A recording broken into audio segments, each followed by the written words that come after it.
নমস্কার বন্ধুরা, আমি সোমা বলছিলাম। বন্ধুরা, আমায় চিনতে পারছেন?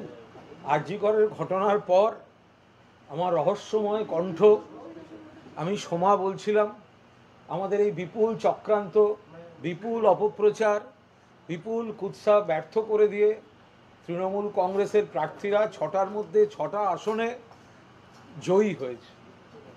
আর যারা আমরা বন্ধুরা, আমি সোমা বলছিলাম, একটা নিন্দনীয় ঘটনাকে নিয়ে মিথ্যাচার করেছি, তারপরে তালে তালে গালে গালে স্লোগান দিয়েছি, তারা মর্মান্তিক ফল হয়েছে।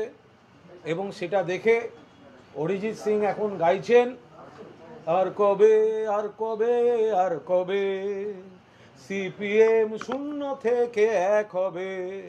এই তো অবস্থা। 6টা হয়েছে তৃণমূল কংগ্রেস। বাংলার বুকে বিধানসভা উপনির্বাচন, 6টি উপনির্বাচন ছিল 6টি কেন্দ্রে। সর্বভারতীয় তৃণমূল কংগ্রেস 6-0-তে বিরোধীদের পরাজিত করেছে এবং বিপুল মার্জিনে। এবং পার্সেন্টেজ অফ ভোট দেখলেও বোঝা যাচ্ছে কত মানুষ তৃণমূল কংগ্রেসের উপর আস্থা রাখছেন, মমতা বন্দ্যোপাধ্যায়ের উপর আস্থা রাখছেন। এ ব্যাপারে একেবারে কয়েকটা স্পষ্ট কথা। আমরা, এটা মাটি মানুষের জয়, মমতা বন্দ্যোপাধ্যায়ের উন্নয়নের জয়। এবং সেই জায়গায় দাঁড়িয়ে আমরা বলছি, তৃণমূল কংগ্রেসের দায়বদ্ধতা এবং দায়িত্ব আরও বেড়ে গেল। আমরা আরও বেশি করে মানুষের পাশে থাকব, আরও বেশি করে বাংলার উন্নয়নে আমরা সঙ্গে থাকব। বিজেপির রাজ্য সভাপতি বলেছেন, এত কিছুর পর, এত হারের পরেও তাঁরা নাকি 2026 সালে ক্ষমতায় আসবেন। আমরা খুব দায়িত্ব নিয়ে বলছি, 3026 সালেও বিজেপি ক্ষমতায় আসবে না। 3026 সাল পর্যন্ত অ্যাটলিস্ট তৃণমূল কংগ্রেস বাংলায় পরিচালনার দায়িত্বে থাকবে। প্রজন্মের পর প্রজন্ম ধরে 3026 পর্যন্ত তৃণমূল কংগ্রেস ক্ষমতায় থাকবে। কারণ বিজেপি বাংলার জন্য, বাংলার মানুষের জন্য কিছু করেনি। 100 দিনের টাকা থেকে শুরু করে, আবাসের টাকা থেকে শুরু করে, বাংলার প্রাপ্য টাকা দেয়নি, কুৎসা করেছে, প্রতিহিংসা রাজনীতি করেছে। বাংলার মানুষ তাদের সমর্থন করবেন না। যারা লক্ষ্মীর ভাণ্ডারের সমালোচনা করেছেন, কটাক্ষ করেছেন, অন্য রাজ্যে গিয়ে কপি করছেন, তাদের উচিত মা বোনেদের আরও বেশি করে শ্রদ্ধা করা, তাদের প্রতি যত্নশীল হওয়া। শুধুমাত্র মমতা বন্দ্যোপাধ্যায়কে নকল করলে হবে না। মমতা বন্দ্যোপাধ্যায়ের সঙ্গে মা বোনেদের যে হৃদয়ের সম্পর্ক, সেইভাবে মা বোনেদের প্রতি যত্নশীল হতে হবে। ফলে শুধু এইভাবে কুৎসা করে, চক্রান্ত করে, মানুষকে বিভ্রান্ত করে তৃণমূল কংগ্রেসকে মানুষ থেকে বিচ্ছিন্ন করা যাবে না। আর মমতা বন্দ্যোপাধ্যায়কে নকল করলে তো হবে না, অন্যান্য গুণগুলো তো নিতে হবে। ফলে what Bengal thinks today, BJP thinks day after tomorrow. ওরা ভাবতেই পারে না, নকল করতে গিয়েও সময় পার করে দেয়। আর একটা কথা আপনাদের বলবো, এবারের এই 6টা বিধানসভা উপনির্বাচন, এটা আমরা কনফিডেন্ট ছিলাম, কারণ মমতা বন্দ্যোপাধ্যায়ের নেতৃত্বে উন্নয়নটা মানুষের কাছে গিয়েছে। কিন্তু যে পরিমাণে কুৎসা, অপপ্রচার, ষড়যন্ত্র হয়েছে, বাংলার মানুষ যে সেটা ব্যর্থ করে দিয়েছেন, তার জন্য আমরা তৃণমূল কংগ্রেসের সৈনিকরা মানুষের কাছে কৃতজ্ঞ। আরজি কর অত্যন্ত নিন্দনীয় ঘটনা। আমরা সবাই দোষীর ফাঁসি চাই, শাস্তি চাই, অভয়ার ন্যায় বিচার চাই।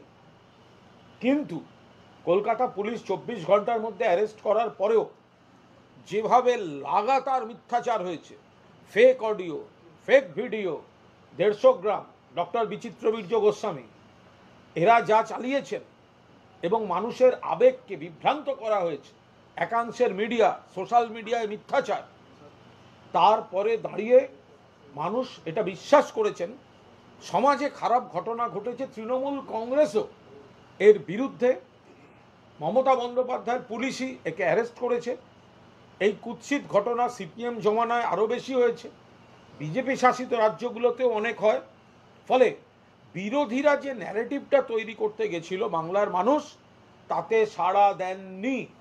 খারাপ ঘটনা আমরা সবাই প্রতিবাদী, কিন্তু তার জন্য সেটাকে রাজনৈতিক ফায়দায় ব্যবহার করা, সেটা বাংলার মানুষ হতে দেননি। সেই কারণেই 6টি আসনের 6টিতে মমতা বন্দ্যোপাধ্যায়ের প্রার্থীদের বিপুল ভোটে জিতিয়েছেন বাংলার মানুষ।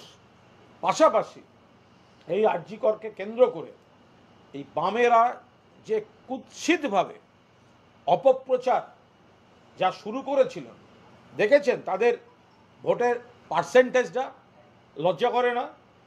সিপিএম যারা এত বড় বড় কথা বললেন, সিতাইতে বামপন্থী প্রার্থী 1.5%, মাদারিহাট 2.3%, মেদিনীপুর 5.5%, নৈহাটি 6%, তালডাংরা 11%, হাড়োয়া আইএসএফ 13%। মানে কি? মানুষ থেকে বিচ্ছিন্ন। আরে প্রথম হওয়া দূরের কথা, দ্বিতীয় হতে পারে না, প্রার্থী দেওয়ার সাহস পায় না। গোহারা হারবে বলে অন্য দলকে সমর্থন করছি বলে ময়দান থেকে পালিয়ে যায়। সিপিএম কালকে একটা বিজ্ঞাপন দিয়েছে না, এই চাই, এই চাই।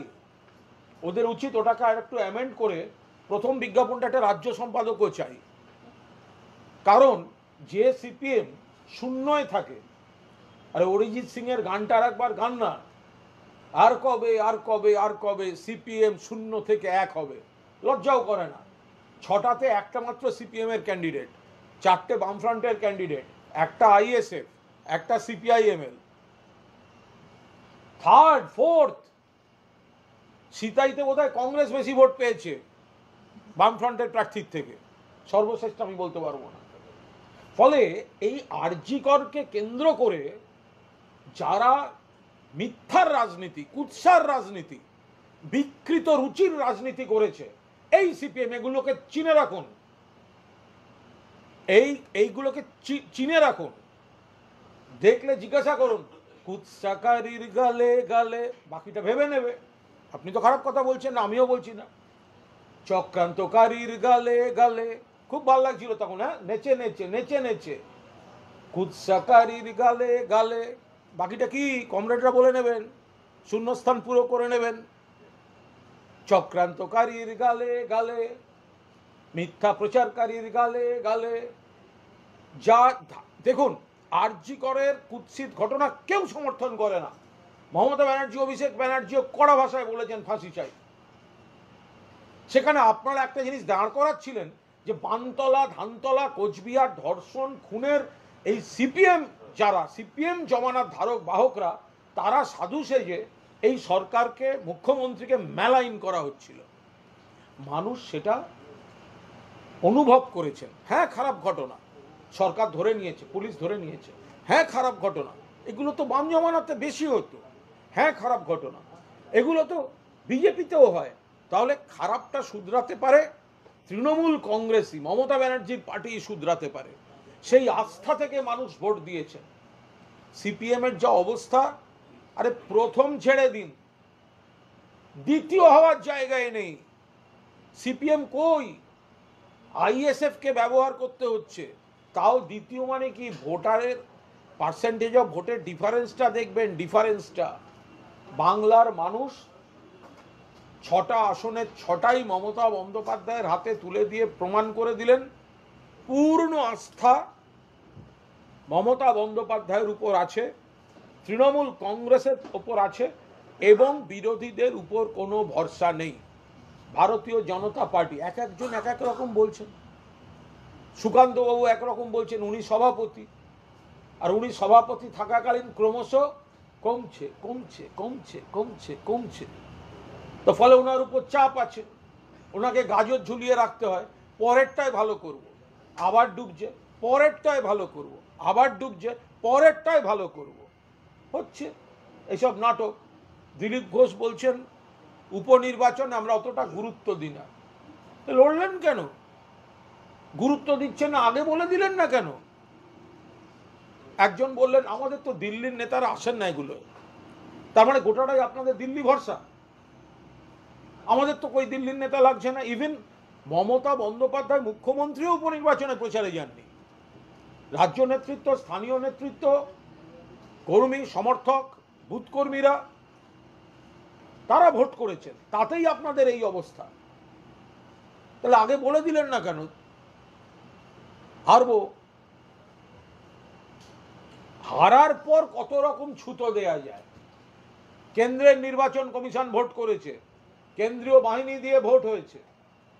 তা আপনাদের বিরোধীদের বলে রাখি, অন্য জায়গায় তো উপনির্বাচন হয়েছে, আপনারা সেখানে জিতলে সেটা গণতন্ত্র, আর এখানে তৃণমূল জিতলে সেটা আপনারা মানবেন না।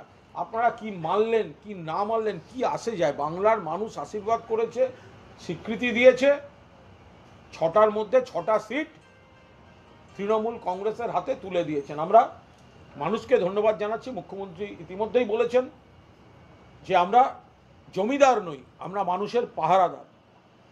আরও বেশি দায়িত্ব, আরও বেশি বিনয়, আরও বেশি দায়বদ্ধতা এবং আরও বেশি উন্নয়ন। অনেক ভালো কাজ হচ্ছে, সেটা আরও বাড়াতে হবে। যদি কোথাও কোনো ত্রুটি বিচ্যুতি থাকে সেটা সংশোধন করে নিতে হবে।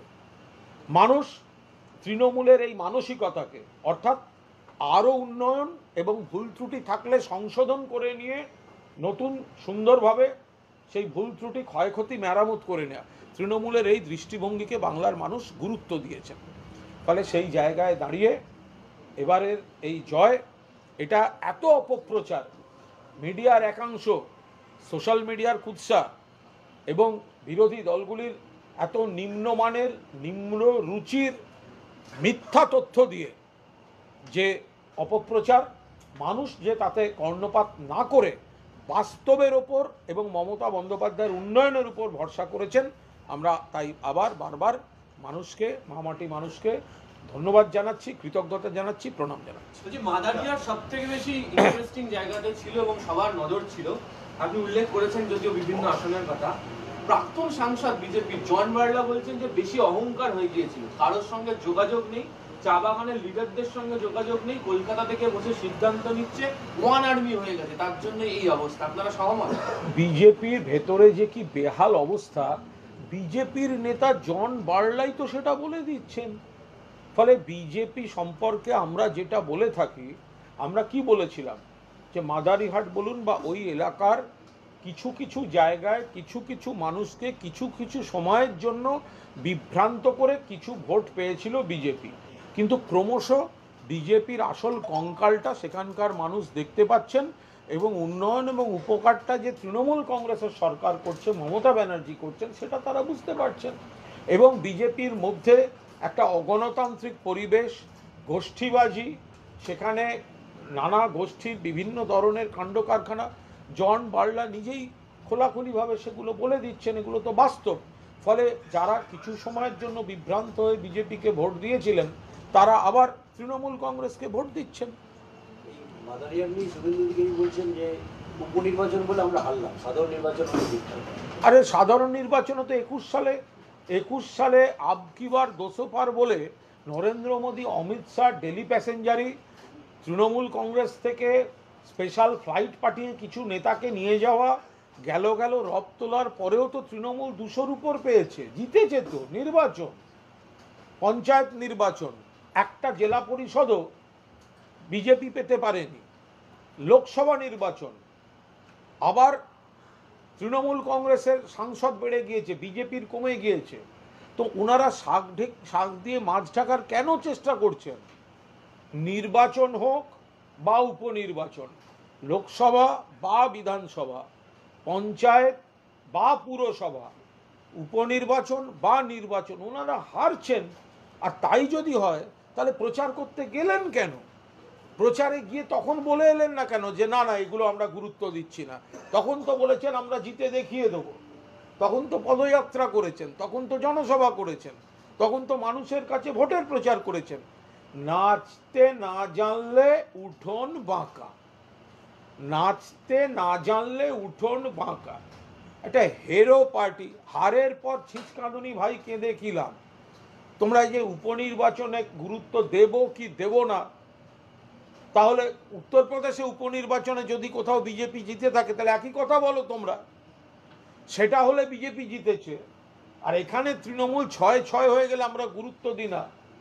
তোমরা সব গুরুত্ব দিয়েছে, বিজেপি সর্বশক্তিতে, সিপিএম সর্বশক্তিতে, বাকিরা সর্বশক্তিতে, তাতেও মানুষ তৃণমূল কংগ্রেসকে আশীর্বাদ করেছেন, জিতিয়ে দিয়েছেন।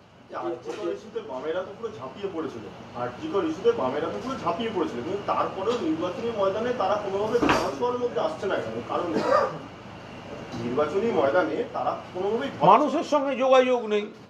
সিপিএম বা বামের আমরা বারবার বলছি, আমি তো কার্যত রোজ বলি, তারা আছে মিডিয়ায় বা সোশ্যাল মিডিয়ায়, মিডিয়ায় আর সোশ্যাল মিডিয়ায়। গ্রাউন্ডে সিপিএম কোথায়? সিপিএমের যে লোকগুলো মাঝে মধ্যে বেরোয় সেগুলো বাড়ি ফিরে বিজেপিকে ভোট দেয়, ফলে এ কোথায়? আর এই মোহাম্মদ সেলিমের নেতৃত্বে চলতে পারে? এর থেকে যদি সুজন চক্রবর্তীকে রাজ্য সম্পাদক রাখতো, এর থেকে বেটার রেজাল্ট করতো সিপিএম। মিলিয়ে নেবেন কমরেডরা, সিপিএমের ভেতরে এইসব কথা হয়। ওদের গোষ্ঠীবাজির জন্য সেলিম গোষ্ঠী ওটা দখল করে রেখেছে। সুজন চক্রবর্তী যদি হতেন তাহলে আরও 3-4% বেশি ভোট পেতে পারত, বিজেপির থেকে কিছু ভোট ফিরিয়ে আনতে পারত। মোহাম্মদ সেলিম যতদিন রাজ্য সম্পাদক থাকবে ততদিন সিপিএমের আর ভোট ফিরবে না। ওই কর্মখালির বিজ্ঞাপনটার প্রথম পদে লেখা উচিত আমরা একটা রাজ্য সম্পাদক চাই, আর সেইখানে সুজন চক্রবর্তীকে বসানো উচিত। শুধু হারা না, দেখা যাচ্ছে যে বিরোধীরা জামানত বাজেয়াপ্ত হয়ে গেছে, একমাত্র একটা কিছুটা মুখ রক্ষা করেছে হাড়োয়াতে। আরে হাড়োয়া তো আইএসএফ সম্পূর্ণ একটা অন্য কেমিস্ট্রি, সেখানকার ডেমোগ্রাফি, সেখানকার ইতিহাস, ভূগোল, জনসংখ্যা, সেইখানে দাঁড়িয়ে নিজেরা গোয়ারা হারবে বলে আইএসএফকে দিয়েছে, আইএসএফের প্রার্থী বিপুলভাবে হেরে গিয়েছে। তাহলে অরিজিনাল লেফট ফ্রন্টটা কোথায় গেল? ওই তো নমুনা লেফট ফ্রন্টের ভোটে, যেখানে লেফট ফ্রন্ট ছিল ক্যান্ডিডেট দিয়েছে সিপিএম, সেখানে সিতাই বামফ্রন্টের ক্যান্ডিডেট 1.5%, মাদারিহাট 2.3%, মেদিনীপুর 5.5%, নৈহাটি 6%, তালডাগড়া 11.5%, হাড়োয়া আইএসএফ 13%। এই তো হয়েছে তার হাল। ফলে সিপিএম তারা মানে নানা ধরনের নানা রকম নতুন নতুন প্রাণী দেখলাম আমরা, কোথায় আগুন পাখি, কোথায় বরফের অমুক কি বলে বরফের মধ্যে ওগুলো ঘোরে, ওগুলো কি পেঙ্গুইন, হ্যাঁ, তারপরে মানে নানা রকম প্রাণী আমরা দেখলাম। হ্যাঁ, কোথায় আগুন পাখি ঘুরছে, কোথায় পেঙ্গুইন ঘুরছে, কোথায় এ ঘুরছে, কোথায় তা ঘুরছে, সব মিলিয়ে জামানার জব্দ। তাহলে এত প্রাণী বাজারে নামিয়ে কি লাভ হলো? দিলীপ ঘোষ এই হারের পরে বলছেন যে কে কি বলছে আমি জানি না, আমি জানতাম ছটাতে হারবো, পর্যালোচনার প্রয়োজন আছে, মানুষের কাছে ভুল বার্তা যাচ্ছে। দিলীপ ঘোষ সিনিয়র নেতা, এবং দিলীপ ঘোষ যখন সভাপতি ছিলেন তখন কিছুটা রেজাল্ট হয়েছিল। সে সিপিএম থেকেই ভোট আসুক বা যাই আসুক, বিজেপি 2-4টে বেশি পেয়েছিল আগের থেকে। তো ফলে দিলীপ ঘোষকে বাকি গোষ্ঠী অপমান করে সরিয়েছে, ক্ষমতাহীন করেছে, রাজ্য সভাপতি কেড়েছে, ন্যাশনাল সহসভাপতি কেড়েছে, সিটিং এমপি সিট বদলে তাকে হারিয়ে দিয়েছে। ফলে দিলীপ ঘোষ বুঝতে পারছেন যে দলটা যেভাবে চলছে তাতে ভরাডুবি হবে। ফলে তিনি তাঁর অনুভূতির কথা বলেছেন।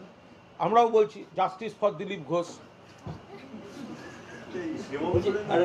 যে মমতা বন্দ্যোপাধ্যায় একটু বলেছেন, প্লাস মমতা বন্দ্যোপাধ্যায় লক্ষ্মীর ভাণ্ডার যে নিয়ে বিরোধীরা তীব্র সমালোচনা করতো, তর্ক বিতর্ক করতো, সেই দেখা যাচ্ছে যে মধ্যপ্রদেশে লাডলি বেহেনা বিজেপি জয় পেল, মহারাষ্ট্রেও লাডলি। আমরা বলছি তো যে মমতা বন্দ্যোপাধ্যায়ের মডেল এখানে প্রথমে বলেছিল এটা কেন ক্ষয়রাতি, এইসব নিয়ে নরেন্দ্র মোদী থেকে আরম্ভ করে এখানকার নেতারা পর্যন্ত যা ইচ্ছা বলে বেরিয়েছে, লক্ষ্মীর ভাণ্ডারকে অপমান করেছে, মা বোনেদের ভিখারি বলেছে। আমাদের উদ্দেশ্য কি? সাধারণ ঘরের মা বোনেরা তাদের যে কি কি প্রবলেম, সেখানে মমতা বন্দ্যোপাধ্যায় পাশে দাঁড়িয়েছে। তোমরা সেটার নিন্দামন্দ করলে, আবার সেটাই তোমরা আর একটা রাজ্যে নিয়ে যাচ্ছ। ফলে এইটা কতখানি গ্রহণযোগ্য, বিজ্ঞানসম্মত সেটা তোমরা মানছো। তাহলে মমতা বন্দ্যোপাধ্যায়কে নকল করছো, কিন্তু ওইভাবে নকল করে হয় না, হৃদয়ের সম্পর্ক তৈরি করতে হয়। তো মমতা বন্দ্যোপাধ্যায়কে নকল করছো বলেই তো বলছি, what Bengal thinks today, what মমতাদি thinks today, BJP thinks day after tomorrow. ফলে প্রথমে ওরাই বিরোধিতা করে, তারপর ওরা নকল করতে যায়। মানুষ ধরে ফেলছেন যে এগুলো সব নকল। ঝাড়খণ্ডেও মাইয়া সম্পর্ক স্কিম 2500 টাকা করে দেয় মহিলাদের, সেটাও হিট। মমতা বন্দ্যোপাধ্যায় একটা মডেল দেখিয়েছেন যে প্রান্তিক মানুষ, গরিব মানুষ, সাধারণ মানুষ এবং মা বোনেরা সমাজের গুরুত্বপূর্ণ অংশ, তাদের হাতে সরাসরি যাতে সরকার কিছু টাকা পৌঁছে দিতে পারে। তাদের অনেক ধরনের সমস্যা থাকে, এই পাশে দাঁড়ানোর তাগিদটা প্রথম মমতা ব্যানার্জি অনুভব করেছেন, এবং এই মমতা ব্যানার্জির মডেলটাই আজকে অন্য রাজ্যে ক্রমশ ছড়িয়ে পড়ছে। যেটা নরেন্দ্র মোদী করতে গেছিলেন, বেটি বাঁচাও বেটি পড়াও, ওই কন্যা, ওটায় তো মানুষের কোনো উপকার নেই, ওটা তো গোটাটাই বিজ্ঞাপনের খরচ। মানুষের কাছে তো গিয়ে মেয়েটির কাছে টাকা পৌঁছচ্ছে না। লক্ষ্মীর ভাণ্ডার যেমন মায়েরা বোনেরা পাচ্ছেন, কন্যাশ্রী যেমন সেই মেয়েটি ঘরের মেয়েটি পাচ্ছে, বিজেপির তো সেসব বালাই ছিল না। এখন দেখছে মমতা বন্দ্যোপাধ্যায়ের যে মডেল, ওটা মানুষ গ্রহণ করছেন, ওটা আমাদের সমাজে জরুরি মডেল। যখন করোনার সময় কোনো কাজ নেই কারুর, তখন এই ধরনের মডেলগুলোর জন্যই স্থানীয় ইকোনমিটা ভাইব্রেশন ছিল। ইকোনমিতে মানুষের হাতে সরাসরি, মা বোনের হাতে সরাসরি টাকা পৌঁছচ্ছে। সেই টাকা তারা হয়তো পাড়ার কোনো দোকান, পুরো ইকোনমিটার ক্ষেত্রে একটা ভাইব্রেশন তৈরি হয়েছে। একটা সেলফ রেসপেক্ট, নিজের খরচা নিজের কাছে রাখা, যে কোনো জরুরি দরকারে খরচ করতে পারা, এগুলোকে যারা প্রথমে কটাক্ষ করেছিল, আজকে তাদেরকে মমতা ব্যানার্জির মডেলটাই নকল করতে হচ্ছে। কারাবাস কাটিয়ে হেমন্ত সোরেন তিনি এলেন এবং ক্ষমতা ছিল, সেই জায়গা থেকে ইন্ডিয়া জোটের জন্য একটা ভালো ইঙ্গিত বা গুড সাইন। বুমেরাং হয়েছে বিজেপির প্রতিহিংসা রাজনীতি, যেটা পশ্চিমবঙ্গেও করতে গেছিল, সেটা বুমেরাং হয়েছে। কুৎসা করতে গেছে ঝাড়খণ্ডে, হেমন্ত সোরেন অ্যারেস্ট থেকে শুরু করে একের পর এক যা যা করেছে, ঝাড়খণ্ডের মানুষ প্রত্যাখ্যান করেছেন। সেটা তৃণমূল কংগ্রেসের তরফেও আবেদন ছিল যে হেমন্ত সোরেনের পাশে থাকার, মানুষ সাড়া দিয়েছেন তাতে। জীবনে প্রথমবার খাতা খুলল প্রিয়াঙ্কা গান্ধী, তিনি বিপুল ভোটে জয় লাভ করলেন। দেখুন, এটা তিনি একটি ঐতিহ্যশালী পরিবার থেকে এসছেন। তিনি ইন্দিরা গান্ধীর নাতনি, প্রয়াত ইন্দিরা গান্ধীর নাতনি, প্রয়াত রাজীব গান্ধীর কন্যা, একটি ঐতিহ্যশালী পরিবার থেকে এসছেন। ফলে তিনি জয়লাভ করেছেন, আমাদের তরফ থেকে শুভেচ্ছা, এইটুকুই। তিনি অন্য দলের, তিনি প্রথমবার জয়লাভ করলেন, আমরা তাকে শুভেচ্ছা জানাচ্ছি। এই হারের পরে কেউ নির্বাচন কমিশনকে দায়ী করছেন বিরোধীরা, কেউ বলছেন বাংলার ভোটে হিংসা, না থামলে কিছু করার নেই। এই তো আজব কথাবার্তা। আপনারা এতজন ছিলেন, এত চ্যানেল, এত এত সবার হাতে ফোনে ক্যামেরা, কেন্দ্রের নির্বাচন কমিশন, এরা তো কথায় কথায় তো এরা বলতো কেন্দ্রের নির্বাচন কমিশন দিয়ে ভোট করাবো, কেন্দ্রীয় বাহিনী এনে ভোট করাবো। তো সবই তো হয়েছে, কেন্দ্রীয় কমিশন, কেন্দ্রীয় বাহিনী। এবার মানুষের কাছে যদি তারা পৌঁছতে না পারেন, তাদের সংগঠন নেই, তাদের জনমুখী নীতি নেই, মানুষ তাদের ভোট দেন না, সমর্থন করেন না, এবং হেরে যাওয়ার পর ওই নাচতে না জানলে উঠোন বাঁকা। সেটা হলো এই হাসপাতাল নিরাপত্তা নিয়ে বিভিন্ন প্রশ্ন উঠেছে, জুনিয়র ডাক্তাররা বারবার প্রশ্ন করছে। গতকাল রাতে কেরালা যে বিদ্যাসাগর, সেটা নিউজে বলেছিলাম নিরাপত্তা নেই, দেখেছেন তার প্রমাণ। উত্তরপ্রদেশে 10টা বাচ্চা মারা গেছে আগুন লেগে। দক্ষিণ ভারতে কি হয়েছে, উত্তরাখণ্ডে কি হয়েছে, সেই কারণেই সুপ্রিম কোর্ট বলেছে ডাক্তারদের নিরাপত্তার সমস্যাটা শুধু বাংলার নয়, ডাক্তারদের নিরাপত্তা বা এই রোগী ডাক্তার সম্পর্কের ইস্যুটা সারা ভারত জুড়ে, এটা ভারতবর্ষের সমস্যা। সেই জন্য সুপ্রিম কোর্ট একটা ন্যাশনাল লেভেল টাস্ক ফোর্স গড়ে দিয়েছে, সেটা শুধু বাংলার নয়। ফলে যারা শুধু ওই বাংলায় কেন হলো বলছেন, এই ডাক্তার এবং রোগী সংক্রান্ত অনাস্থার যে বিচ্ছিন্ন কিছু ঘটনা ঘটে যায়, সেটা সারা দেশের সমস্যা, নিরাপত্তার প্রশ্ন সারা দেশের। সেই কারণে সুপ্রিম কোর্ট জাতীয় স্তরের কমিটি করে দিয়েছেন। ফলে এখানে বাংলা কোনো ঘটনা দেখিয়ে উদ্দেশ্য প্রণোদিত কথাবার্তা। থ্যাংক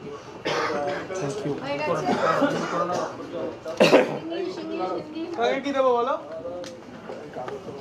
তুমি ফেরত দিয়ে দেবো না রাখবে?